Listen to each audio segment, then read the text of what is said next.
How's it going, everybody? MyCupOfTea here, back to the reaction video, and we're here to watch more Pokemon videos. Yay, yay. Now, I meant to watch this video yesterday, but I was very tired and I just didn't want to do anything yesterday. So here we are today. But today we're going to be starting a series of Pokemon types explained by Lockstin and Gnoggin, or Gnoggin. Never know if it's Gnoggin or Noggin. And shout out to Alex200 for putting these videos into a playlist of properly ordered from when they came out, I believe. So, bam! Shouts out to you, Alex. Shouts out to you. Thank you for this. Thank you for this. And let's start with the first video. Steel type Pokemon are not all steel, which is crazy to hear. Yeah, let's get it. Also, the Pokemon types explained was very helpful.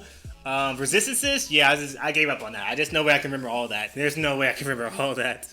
Let's get it. You are tired of every single Pokemon video giving you a synopsis of the franchise at the beginning, so let's just jump right in. I'm down Pokemon, for that. as you know, essentially are the animals of the Pokemon world. You have squirrels, deers, camels, cows, cats, dogs, and there are even some based on mythical animals in there too, but mythical animals are still animals, while Clang is a pile of gears, and Steelix is metal-coated boulders. Odd.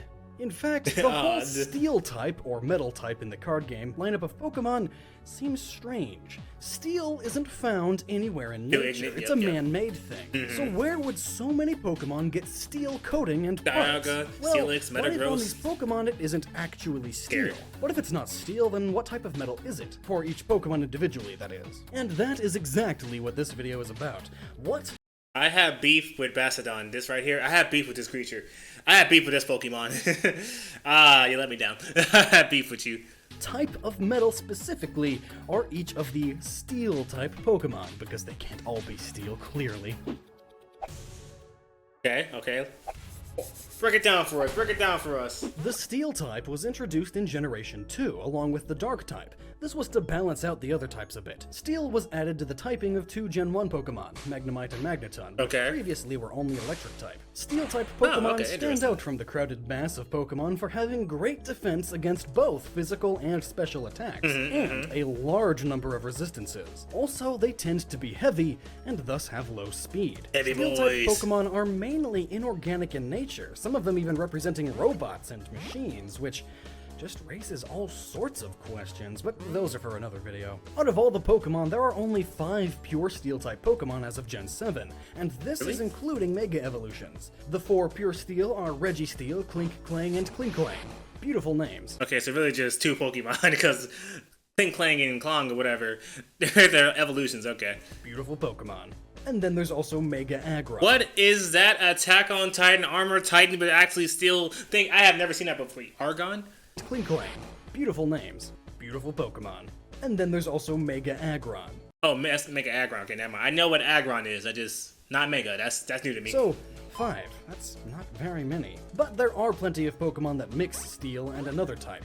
47 of them to be exact. Okay. So in total, with our pure ones, we get 51. 7 years ago, by the way. Into categories. This video. For the first category, we're going to look at Pokemon that eat rocks or metal and then use the minerals they ingest to create its hard metal shell. Here we get the Aron line and the Ferroseed line. Aron is loosely based off of a Korean mythical animal named Bulgasari, a creature that eats metal and then grows in size, covering itself in the metal that it has ingested. Being that the Aron line eats rocks, perhaps common rocky metals specifically, and that its name is Aron, which pulls from iron, it is made very clear that this line is made of mostly iron or similar top-level metals. Although they are not pure iron, as they can eat any metal they can get a hold of, even going as far as to eat train tracks, because that's what the Pokemon world needs, more train crashes.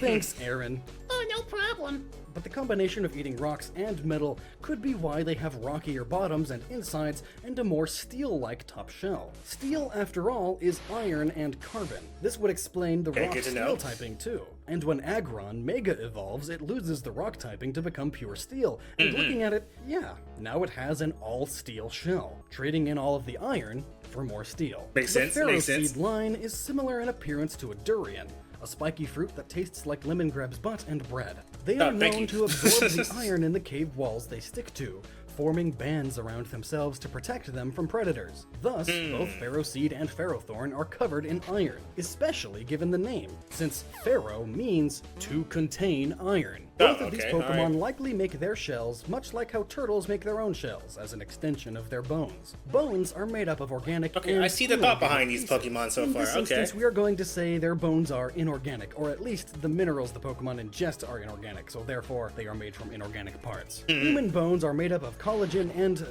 hydroxyapatite. Yeah, all that, Hydroxyapatite. Hydroepoxyapatite. I don't... this word, which is a form of calcium. Quick fact, calcium is technically a metal, so we do have metal skeletons. Way more on that here, a video about what life would be like if you woke up one day with Wolverine's skeleton. It's pretty cool. Check it out. I don't think I want his skeleton. I don't think I want that. Pokemon world part steel type too? Yeah, we're probably just all normal type. Just simple, boring normal type. So... hold on, a normal type kind of crazy. My friend lost a Pokemon to a normal type. Normal type kind of scary. I don't know. I mean, Horn Attack, that's a scary move. That's a scary move to get hit by. I don't know, man. I kind of want to be a normal type. Yeah, we're probably just all normal type. Just simple, boring normal type. So uninteresting and uninspired. Just like normal type Pokemon. Next are the steel type Pokemon that wear metal as armor or for tools. It's not explained fully as to where they get the metal. Some possibly find the metal and slowly form it to their needs, or they have stolen the items from other Pokemon that create metal. In this group, we have Trash Coat Wormadam, Excadrill, Empoleon, Escavalier, Ponyta, Psyshock, Fortress, Steelix, Mega Steelix, Scizor, Dialga, and Genesect. First, let's look at Wormadam, a bagworm Pokemon. Bagworms at birth create a small bag that they hide in, and they cover it with local plant pieces, or really anything that they think will be sufficient camouflage. The Trash Coat is what Wormadams in the city wear, and it looks like it is made up of insulation or fiberglass that was thrown into the garbage. This may not be metal, but fiberglass is quite strong for its size. Fiberglass can actually be stronger than sheet metal, along with the benefits of not rusting. And now is a really good time to cover something that I think more Pokemon fans really need to understand. Being a certain type of Pokemon doesn't mean that the Pokemon is that thing. Like how in this video, steel-type Pokemon aren't necessarily made of steel specifically steel. No, they're not. They just have steel-like properties. Much like how not all ghost-type Pokemon are actually ghosts. Didn't know that. I thought they were just ghosts. I thought if you're a ghost Pokemon, you are a ghost, basically. I mean, I guess Ninja, that makes sense. You're not really a ghost. And Giratina, you terrifying-looking Pokemon. But, like... they just have ghost-like properties. So, Wormadam's Trash Coat doesn't have to actually be metal just because it's steel-type. It just has to be hard enough. Hard as steel, so to speak. And thus, being like steel makes them steel type. Yeah, I didn't know it was gonna be bugs. I thought it was just a bug Pokemon. I didn't know. It doesn't look like it's steel, but... this logic also covers Fortress, another bagworm Pokemon, whose Pokedex entries state that it has a steel hard shell. So hard as steel, but not actually steel. Until later, when later Pokedex entries state that its shell is steel, but then again that it's just hard as steel. This is why you don't let kids write out encyclopedias, so we don't really know about Fortress thanks to these darn kids. Moving on now. Escavalier is a bug-steel combo, which really only has a weakness to fire. This Pokemon gains its armor from a fellow bug named but you're 4 times weak to fire. This armor is reminiscent of Calvary's armor plating down to the lance weapons, and that also explains the name. This armor back in the day was made of some decent steel or iron. It is unknown as to why Carablast takes Shelmet's armor, just that it happens while trading. Something goes wrong and the two Pokemon gain the traits of the other. This is also the only way Escavaliers exist. They don't evolve in the wild, and need to be with a trainer trading it. So this armor being a strictly man-made material and designed to even look like a man-made material isn't too big of a stretch. Steelix and Scizor both gain their metal coats when they are traded while holding the metal coat item. This means at some point during the apparently magical trading process, the metal coat literally coats the Pokemon, though the Pokedex also states that Steelix's can form naturally. Because I thought an Onix can evolve into a Steelix. I didn't know that sometimes you might need a metal coat. Also, I'm slowly finding out that some Pokemon can't transform unless you have an item or a certain type of stone. So, that's good to know, or start to understand. Okay. It's not all natural. Eats and the pressure deep underground cause it to gain a steel-like body harder than any other metal, even harder than diamond. Naturally speaking, chromium is the hardest metal, though the man-made steel is the hardest alloy. Being stronger than any metal means that Steelix must be some sort of hypersteel. But remember, it is only coating the Steelix. As for Scizor, its Pokedex entries state that its body has the hardness of steel, rather than being actually made of steel, but it does mention that its claws contain steel. Steel may be spread throughout Scissor's exoskeleton, but it's an alloy of sorts, mixing metal with your usual exoskeleton material. Dialga is a large dragon that controls and even created time in the Pokemon universe. Scary. You know, the one that 11-year-olds run around with. Well, based off his appearance and his typing, he most likely has horns or metal-like horns that adorn his body. It is possible that his steel typing comes from the hardness of diamonds, or perhaps that clocks normally have metal gears. And you know, clocks equals time, and he's time, so metal. If we're looking for a metal known for its hardness, then the metal on Dialga may be chromium, due to its extreme hardness and similarities to diamond, both in shiny appearance and in strength. Plus, being directly created by the Pokemon god Arceus as a Pokemon just basically one level below him, Dialga can basically be anything, and it would still make sense. Probopass is quite hilarious looking with a What is that? What is that? No, I've seen this before, but still, what is that? Mario, Mr. Potato Head combination, what is that? Why is that hair? What is going on here?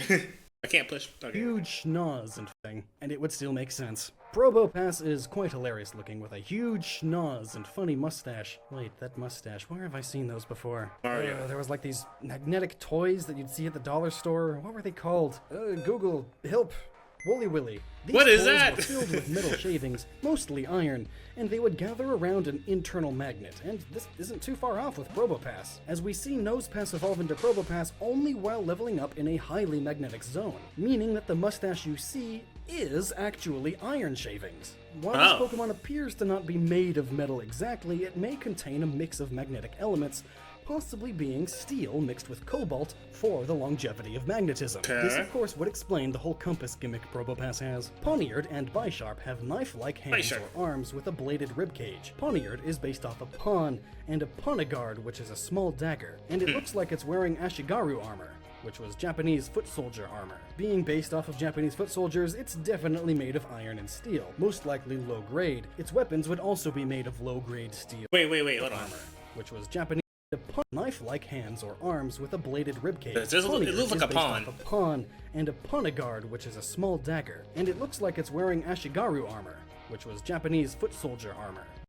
And the Japanese foot soldier, you know, it can be considered a pawn in like the scheme of war, I guess, back then, if you want to take it that way. So, okay, boom, that also makes a lot of sense, too, for the naming. Based off of Japanese foot soldiers, it's definitely made of iron and steel, most likely low grade. Its weapons would also be made of low grade steel, just like katanas and other ancient Japanese blades, while its armor is made of iron plates about the size of cards. Bisharp has a double-bladed axe on its head. This Pokemon is a direct upgrade from Pawniard. First off, it doesn't have the word pawn in it. This Pokemon resembles a samurai, but again, the armor is most likely just iron, and its weapons are again low-grade steel. It is unknown if this Pokemon is born with the knives and armor, or if it finds or makes them. And yes, I know. If you catch it, it has knives and armor, but that's for gameplay mechanics, not lore, you know?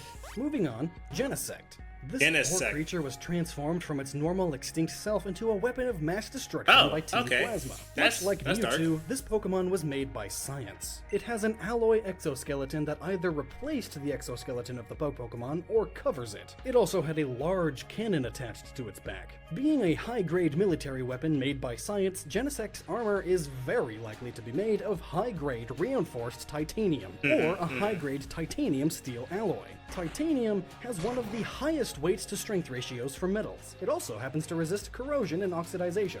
I mean, at least if I were to make a robot of mass destruction, I'd make it out of a titanium alloy. Now on to the next category. We have Pokemon that have adapted to their environment by adding the steel typing. Here we have Sandslash, Sandshrew, Diglett, and Dugtrio. Wait, hold on, wait, what? Huh? What? They're steel? Environment by adding the steel wait a minute typing. now. Here we have Sandslash, Sandshrew, Diglett, and Dugtrio. Those four are all steel? They have steel properties? What? A lowland form Sandslash and Sandshrew had to migrate away from their normal locations due to volcanic activity on its home island, causing these Pokemon to need to adapt to snowy peaks. The typing changed accordingly, and it is now covered in it is. This ice steel. Interesting. And has harder claws so it can better move in the icy terrain. This thick layer of ice on its back forms an almost steel-like armor around its body, preventing it from rolling up into a ball, but giving it much more defense. Sandshrew's claws, though, are most likely a hardened keratin that help it grip the ice better. keratin of course being normal claw material. When it evolves though, Sandslash has large icicles upon its back. The icicles form when the metal spike beneath freeze in the cold climate. It also has much larger claws than its desert counterpart, and these claws are even hooked to help it climb icy cliffs. Hence, they have an ice axe-like design, that makes sense. Have steel-like properties, but may still be made of hardened keratin. A Alolan form Diglett... Oh, you know, I went Alolan form, because I know there's different types of, like, region Pokemon, because, you know, the Surfetch, Farfetch, but I think in one of the regions he got, like, he's, like, my favorite of the version, like, he's, like, white-green, over here, boxing people, fighting people, Surfetch, I think he's called. Yeah. But how is this Dugtrio steel? I don't know where the steel comes from, because I think it's like usually ground, right? But may still be made of hardened keratin. Alolan form Diglett and Dugtrio have small golden metal hairs that act as a sensor so they can communicate while underground, and that they use to avoid pockets of lava. This hair is similar to Pele's hair, named after a Hawaiian goddess. It's made when volcanoes erupt and small droplets of lava cool and stretch in the air, and then get caught on something. These strands act similarly to fiberglass and have a large amount of basalt in them, a metal used to make rebar. It is assumed that they gather these hairs and put them on, shaping it into whisker-like hair, so while it may look luxurious, if you ever were to pet a Dugtrio, well, death by 1,000 paper cuts, my friends. So far, we've covered the Pokemon that don't show magically organic metal Interesting. Didn't think the hair is the reason why they're metal parts steel that properties. they collect or are coated with. Now we will get to the Pokemon that are or have metal parts that act as the organic matter. Mawile, Mega Mawile, Beldum, Metang, Metagross, Mega Metagross, Bronzor, Bronzong, Cobalion, Honedge, Doublade, Aegislash, Klefki, Magnemite, Magneton, Magnezone, Lucario, Heatran, Durant, Togedemaru, Magearna, Solgaleo, Celesteela, and Kartana. And he went through the entire rest of the Pokemon and then put me into an ad. Hilarious. Oh yeah, that origami looking, the last one he showed up. Yeah, that's also in what, an Ultra Beast, right? Ultra Beast Pokemon? Ultra Pokemon? Something Pokemon. Yeah, I remember that steel. But okay, this is interesting. Okay, maybe this will help me next time I run into a Pokemon. I'm like, all right, what are you? Are you steel? Let me see. Let me check real quick. You might be steel. You might have some steel properties to you. You're probably steel. Oh wait, we're back. Heatran, Durant, Togedemaru, Magearna, Solgaleo, Celesteela, and Kartana. Durant, Togedemaru, Riolu, and Lucario are Pokemon that have metal on the outside of their body that grows or regrows with no direct correlation between their diet and minerals. Durants have grown armor to protect against their enemy of Heatmor, the Anteater, though the only thing effective against them is fire, so their strategy didn't work. Yeah, like you're gonna get burned. Though the thing is, Durant's diet consists of leaves and vegetation, and it would take a lot, and I mean a lot, of broccoli to get that much iron. Originally I figured that this must just mean that they have an iron-like exoskeleton, but no, it is directly stated that it is in fact steel armor. It is unknown if they make the armor grow around them or if they just coat themselves in it, so we'll just go with the safe bet of it's magically organic metal. And since organic metal doesn't actually exist, it can have whatever quality it wants. Yay, fiction. Same goes for Togedemaru. This small hedgehog Pokemon has metal quills upon its back that attract electricity. The quills fall out and are replaced just like normal hedgehog quills, and their diet consists of berries and plants, so again, there's no direct mineral transfers like the Aron line. Riolu and Lucario don't really have a reason to be steel other than the iron spikes on its body. It is stated that Lucario has a heart of steel and an iron will, but those are intangible things. Yeah, that can't be the reason why. There are a few theories floating around, like he has a metal skeleton, though when you say the Japanese syllables backwards, his name is Orichalcum, an ancient mythical metal. He may use this mythical metal as a way to channel or conduct auras. Lucario. Or Kalium, whatever. Or that word, I already mispronounced it. Okay. That's kind of that'll be a crazy reason why Lucario's steel type. Can they see that far into the future? Are they that like? Nah, I don't know. This also comes from the pronunciation of Orichalcum. Orichalcum, as in the aura, and it's the metal, it's a pun. It is a little bit of a stretch, but he is seen using the steel-type move Metal Sound in the anime by hitting his spikes together, so we do know for sure that his spikes are metal. So the spikes on Lucario could be steel or calcum. Mawile and Mega Mawile are Pokemon based off of a yokai called Futakuchi Onna. I'm sorry for the pronunciation. It's a two-mouthed woman. In the Pokedex entries, they state that the second mouth is an altered steel horn. What that means, I don't know. Was it a steel horn and then it became a mouth, or are the teeth steel? It could be much like the Aron line, and it gets minerals from the rocks in the caves that they inhabit. It is also possible that the typing she has is based on her appearance of a bear trap, or a steel trap, as they're also called. This metal is going to have to be a type of steel, though, as it is stated as being strong enough to crush iron beams. And steel, of course, is stronger than iron. As for Jirachi, why is this one even a steel type? Yeah, why are you steel? Whenever I saw this pop up and I was like browsing the wild on my Soul Link, I was like thinking with my friend, I'm like, oh, Jirachi, what are you when I first saw it? What are you? My friend says it's a psychic steel. I'm like, alright, where is it steel at? Is it the hat? Is the little star thing? Is that steel? Was that made out of gold? What's going on here, Jirachi? What are you? Stronger than iron. As for Jirachi, you wish to become a steel Pokemon? Why is this one even a steel type? Well, Jirachi is based off of a shooting star, as it grants wishes, i.e. the psychic part of its type. Well, what are shooting stars? Makes sense. Shooting stars are normally meteors that are burning up in the atmosphere. Normally, the most spectacular shooting stars are the ones made of iron or nickel, as these are both very common metals that are found everywhere in space. I'm leaning a bit more towards nickel, since you can also throw a coin into a well and make a wish. Yeah, you know? Maybe. Cobalion, or Cobalion, is described in Pokedex entries as having a body and heart of steel. Its glare is sufficient enough to make even an unruly Pokemon obey it. The Swords of Justice group of Pokemon are based off of the Three Musketeers. Cobalion specifically is based off of Athos, the oldest and commonly referred to as the leader of the Three Musketeers. I can see Pokemon, this translates into it being cold, stern, and strong, all common characteristics of metal. Cobalt is also a part of his name, which is a metal that is known to help steel resist high temperatures. This may be a metaphor for how it keeps its cool head, much like the Musketeers. Cobalt is also known for being blue-tinted, so Cobalion having a body of steel may actually be a body coated in cobalt. I can see that, yeah, Metang, Metagross, Mega Metagross, Magnemite, Magneton, and Magnezone are all either made of solid metal or are construct-like creatures. These Pokemon may give us a glimpse into the way these metal Pokemon in general work. All these Pokemon communicate and control their bodies with electromagnetic pulses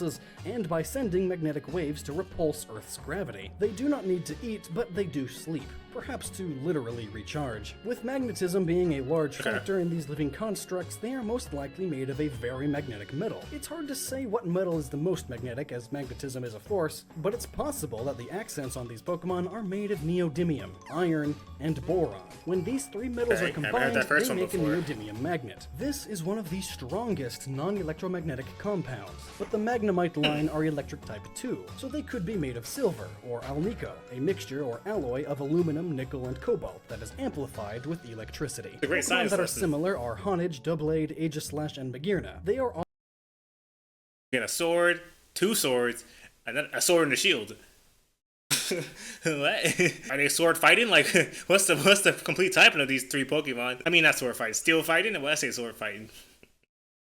With electricity. Pokemon that are similar are Honage, Doublade, Aegislash, and Magearna. They are all metal objects or constructs that are seemingly possessed by a soul, be it artificial or real, whatever that means. Magearna is stated as to having a steel body that was created 500 years ago. If that was 500 years ago today in our world, that would be only 1517, and steel has been found as old as 1800 BC.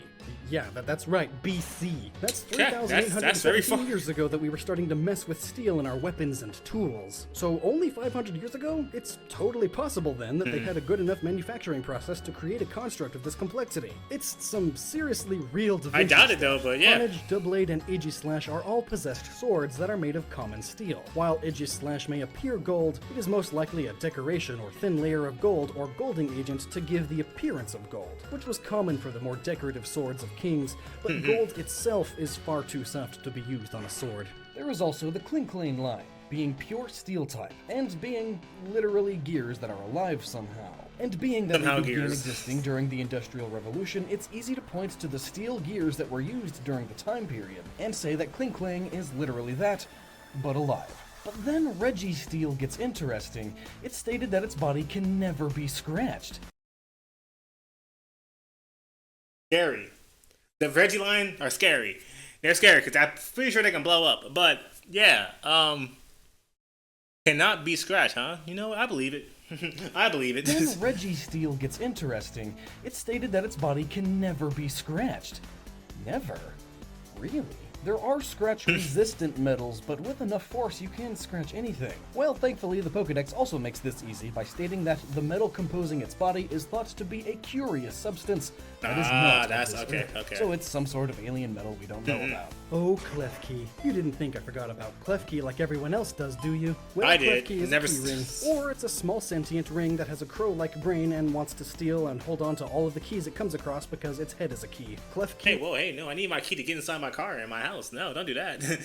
Get your own keys, not my like keys. Brain and wants to steal and hold on to all of the keys it comes across because its head is a key. Klefki without keys looks like a weird stick with a ball and a key head. Seriously, look at it. This Pokemon is most likely just made out of low-grade steel, just like a lot of key rings. Who would have thought that? It's almost making this video kind of pointless.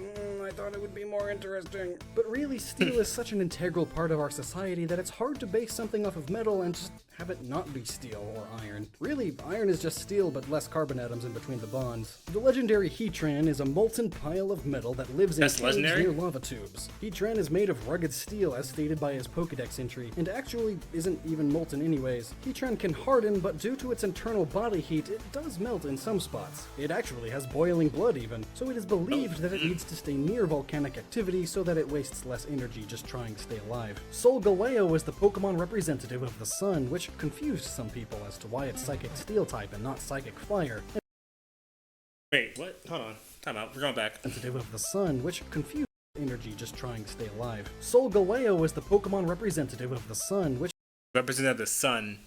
Yeah, I would also assume it would be like a fire type, if you will. But I guess, no, whatever. Confused some people as whatever. to why it's psychic steel type and not psychic fire. And the answer to that is an easy one. Okay. The sun, and stars in general, aren't fire at all. They're molten balls of gas and plasma. That's right, they're gas, they're with gas. some molten metals in there too. Mostly iron, in fact. In fact, some scientists believe that the sun isn't mostly hydrogen anymore, but instead is mostly iron. In fact, when the universe began, there were only a few elements, the ones at the top of the periodic table. But when a big enough star explodes in a supernova, all that energy makes it possible for atoms to combine and create the heavier elements. Thus, exploding suns is why we have metals at all. As for what metal Solgaleo is, it's most likely iron under its fur, since the sun is mostly iron and hydrogen. Also, I have a whole video about the alchemic origins of Solgaleo right here. It also answers all these other questions about He's Solgaleo. covered everything. Solgaleo's Oh, goodness. neat. Now let's talk about Ultra Beasts, which are Pokemon from another dimension or another universe. Guzzlord. There are two Steel Ultra Beasts, Kartana and Celesteela. Wait, that one has steel in its name. Well, Yes, I guess definitely. it's steel. That was easy. The name is pretty funny. It's Celestial Steel and Stella, which is Latin for star. But looking at its Pokédex entries, maybe not. It is said to be able to take incredible heat as it shoots fire. It's also reminiscent of a rocket. NASA rocket nozzles are made out of stainless steel, but they can't actually take the heat that they need to, so they spray liquid nitrogen on the walls to keep it from melting. Even tungsten, the hardest metal to melt, still melts at 3,000 degrees Fahrenheit, which is 1650 C. That's 300 degrees Fahrenheit less than the engine makes. So instead of using expensive tungsten, they just use cheaper steel and cool it down. This Ultra Beast is most likely made of various Makes sense, space cost metals, or effective. maybe it is tungsten, lined with a heat-resistant coating, and somehow it just doesn't get as hot. Kartana, though, looks like origami and is quite thin. Its weight is almost nothing, coming in at 0.1 kilograms. That's the same weight as Flabebe, which is only Baby.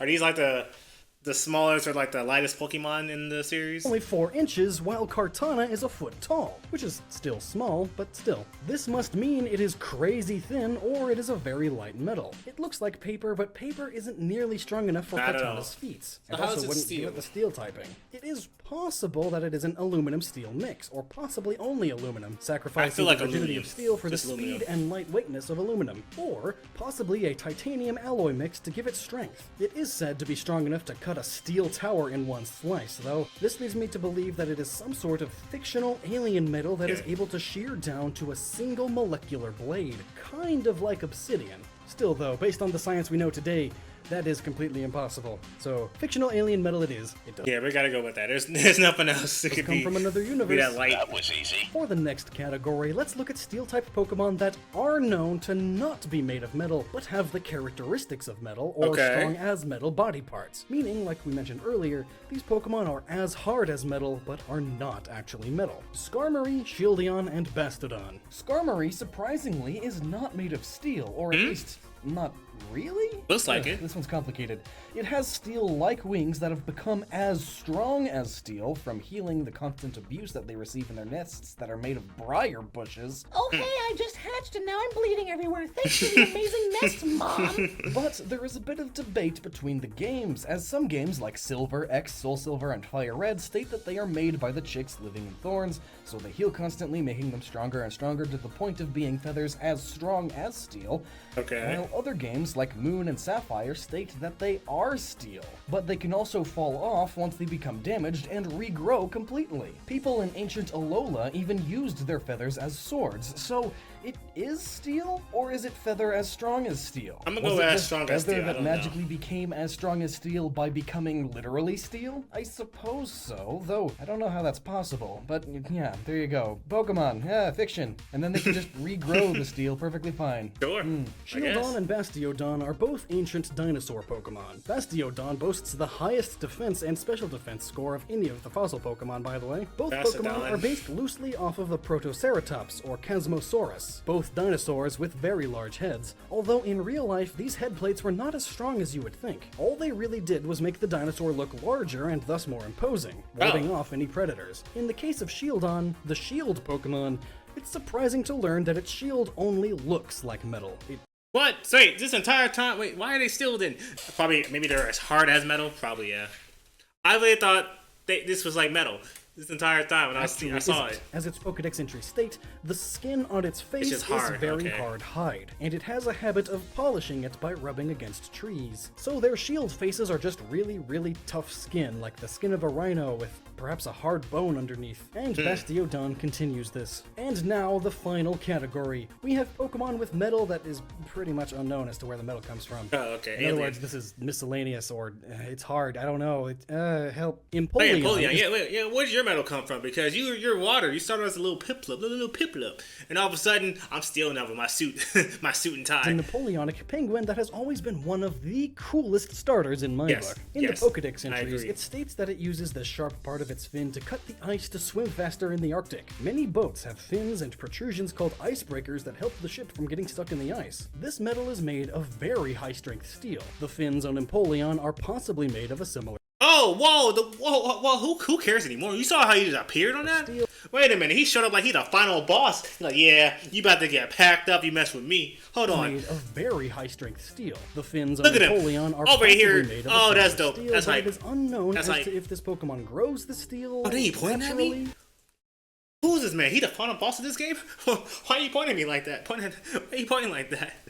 Sorry, I got distracted. What's going on? Steel, but it is unknown as to if this Pokemon grows the steel naturally, or if it finds the steel and makes a fin cover from icebreaker ships that get abandoned. What game is this? Or even if it it's just Skarmory again. It just beats the side of its fins repeatedly until they get strong enough. Oh, just like that Pokemon fighting game, the Pokken I think it was called or something. I don't know.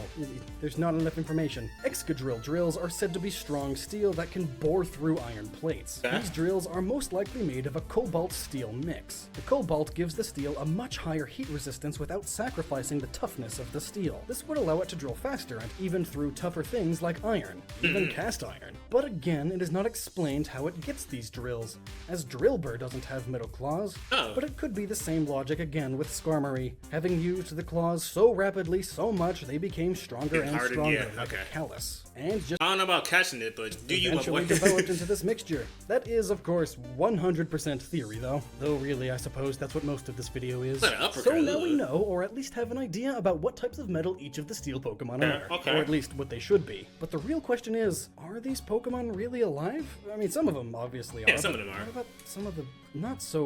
Definitely not. Definitely not Reggie Steel, and definitely not, well, I don't I don't know. It's metagross from this. Looking alive ones. Are there actual biological parts going through all this metal? What makes things living is actually pretty simple. Scientists have a list for this kind of stuff. Living things obtain and use energy. Living things grow and develop. Living things reproduce. Living things respond to their environment. Living things adapt to their environment. And living things are made of cells. So if a Pokemon can do all of that, it's technically living. Let's take one of the solid or fully metal Pokemon like Beldum. It uses energy, it can evolve and learn. Right. We know that they can reproduce somehow, and they can respond to stimuli and adapt to it. The last one, made of cells, though, this is the only one I can't really prove, as I can't study the cells. It's impossible to determine this from anything that we've been shown in Pokemon. So, I really don't know. Are they more like animals, or are they more like robots? If robots, then are they alive? Are robots alive? Or are they more like robots? If robots, then are they alive? Yeah. In the case of Pokemon, there is a sense of magic involved, of course. In fact, in ancient times, people referred to Pokemon as magical creatures. And the more and more we learn about them, the more and more it seems to be the case. So hit subscribe and join me on my journey as I continue to unlock more details about the power that's inside. Up next, it's Rock Pokemon and Crystalline Aura. I hope to see you there. And until then, remember to never stop using that noggin. Oh, even back then he was using that catchphrase. Okay, cool on that. My favorite Pokemon. Oh god, we're going straight into it. Okay, no. But yeah, I actually wonder, is it... I feel like, if it is considered a robot, do robots count as being alive in the Pokemon universe? Because I know, like, in the real world, like, here, I don't consider robots to be living things, because, like, if it's man-made, I don't think it counts. But in the Pokemon world, where, magic and, like, fantasy stuff is involved, does Beldum count as living? I mean, shoot, I guess, why not? Yeah, no, sure, why not? I mean, if it can feel damage, then yeah, sure. It's probably living. I don't want to think too hard on it. But okay, now I understand what this series is going to be about. Explaining why some Pokemon may not appear how they appear with their typing, like Steel, for example. Because some Pokemon that I thought were Steel, like, parts of their body were Steel, like the Bastiodon. Yeah, that headpiece is not actually Steel, it's just like very hard skin. I'm like, oh, okay, cool. I thought this entire time it was Steel. But even though they don't have steel, like they don't look like they have steel parts, something could be or consist of steel.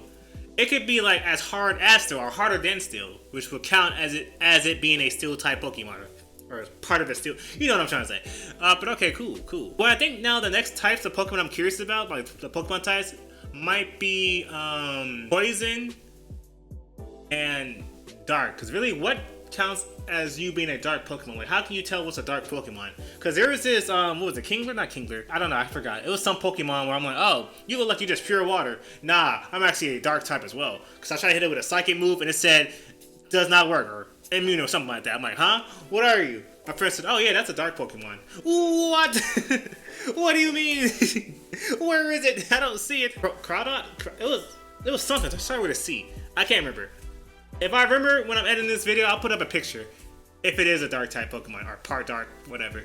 But okay, this is cool. Okay. Next up is rock type Pokemon. So, I'm curious.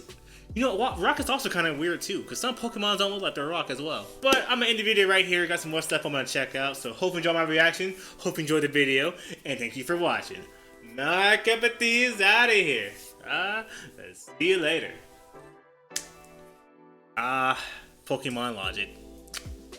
Okay, you know what? The Jirachi thing makes sense now because it could be like a play because, it makes wishes, psychic types. I think Jirachi is also like a wish type Pokemon. And if it's made of nickel, because the shooting star thing Lockstin pointed out, it might be made of nickels. And nickels are something you would throw in a well, like a little fountain thing at the mall, make a wish, like, So I can see that. That makes sense. Okay.